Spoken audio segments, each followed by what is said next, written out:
réaction de Frédéric. Alors ça ne se passe pas toujours aussi bien. Et souvent, c'est la conjointe qui est à l'origine du coming out.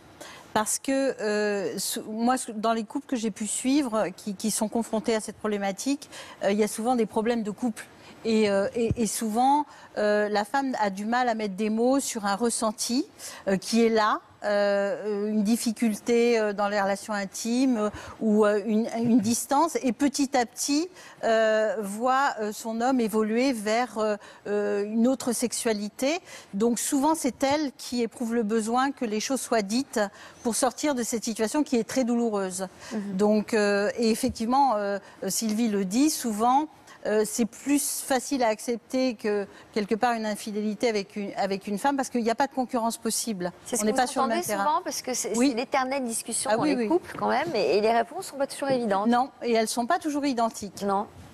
Et donc, vous l'interprétez comment la réaction de Sylvie? C'est que justement, il n'y a pas de comparaison possible. Il n'y a pas de comparaison possible. On est sur un autre terrain. Donc, et puis, je pense qu'elle a compris qu'à un moment donné, l'homosexualité s'impose à la personne. Ce n'est pas un choix, contrairement à ce qu'on entend parfois.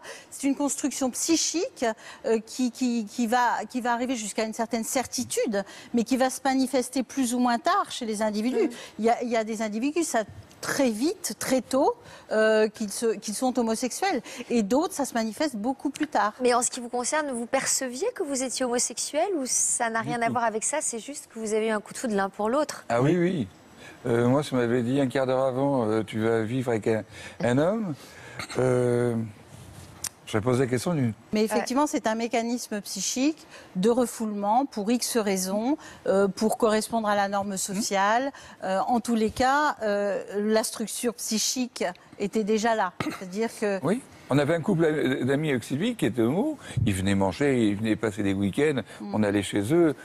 Mais rien pouvait me faire penser qu'un jour, je basculais. Parfois, c'est l'éducation qui pousse à refouler. Parfois, quand on est dans un milieu où on a intériorisé l'homophobie, c'est très, très, très difficile de s'autoriser à la vivre.